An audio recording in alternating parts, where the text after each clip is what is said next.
고급 식당이나 카페 앞에서 발레 파킹 다들 한 번쯤 경험해 보셨죠? 편하고 좋잖아요. 그런데 만약에요, 커피 한 잔 마시고 나왔는데 내 차가 정말 감쪽같이 사라졌다면 상상만 해도 아찔하죠?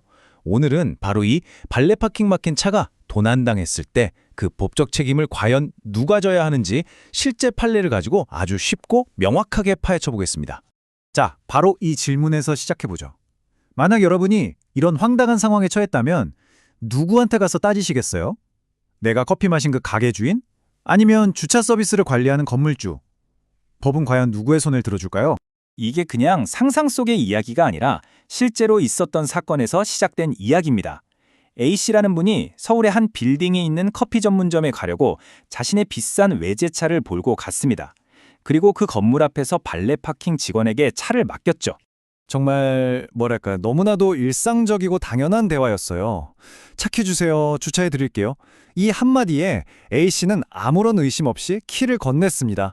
아마 우리 모두가 그랬을 거예요. 그런데 바로 이 평범한 순간이 끔찍한 악몽의 시작이 될 줄은 아무도 몰랐던 거죠. 네, 맞습니다. 결국 차는 사라져버렸습니다.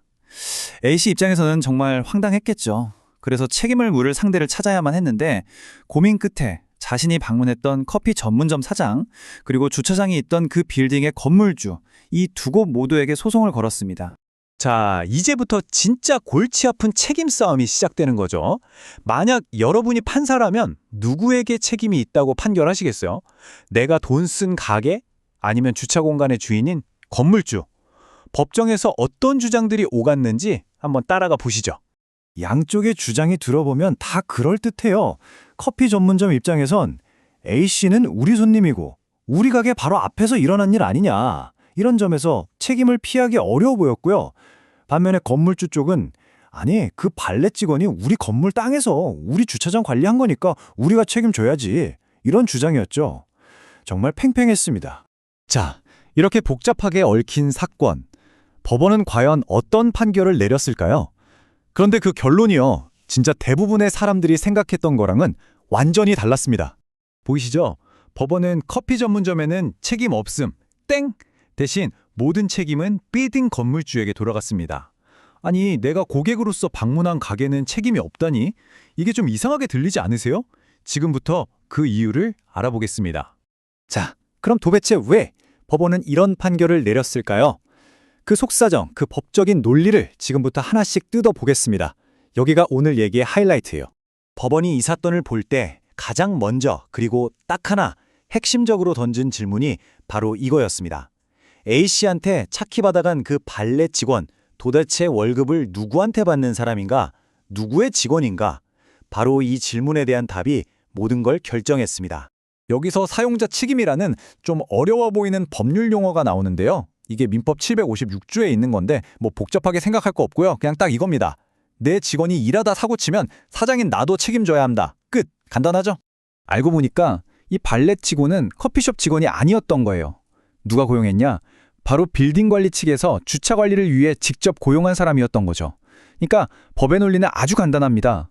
월급 주고 일 시키고 실질적으로 관리 감독하는 사람이 책임을 지는 겁니다. 우리가 대형 쇼핑몰 주차장에서 사고 나면 그 안에 입점한 식당이 아니라 쇼핑몰 전체에 책임을 묻는 거랑 똑같은 원리예요. 자, 그럼 이제 누가 책임지는지는 알았어요. 근데 무엇에 대해 책임을 지는지 그 법적 근거가 또 있습니다. 우리가 그냥 무심코 키 여기요 하고 건네는 행동 있잖아요. 이게 법적으로는 임치 계약이라는 걸 맺는 거래요. 내 차 좀 잘 보관해 주세요 하고 맡기는 계약인 거죠. 이렇게 계약이 맺어지면 차를 맡은 사람은 선량한 관리자의 주의 의무라는 걸 지켜야 해요.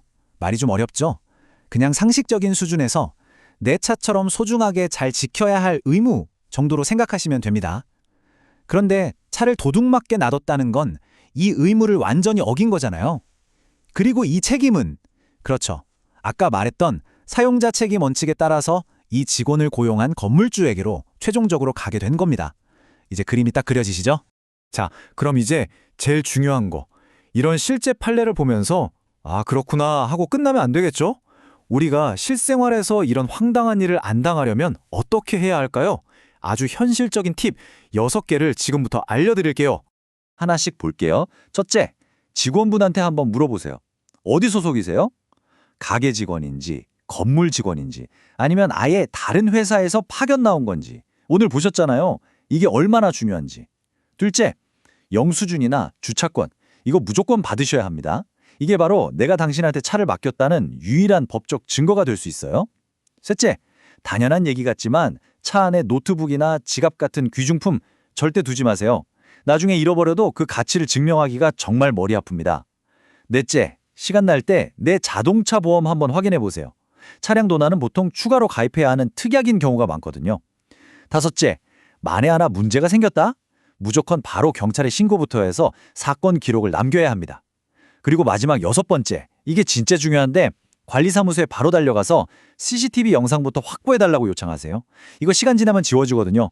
자, 오늘 이야기의 핵심 딱 한 문장으로 정리해드릴게요.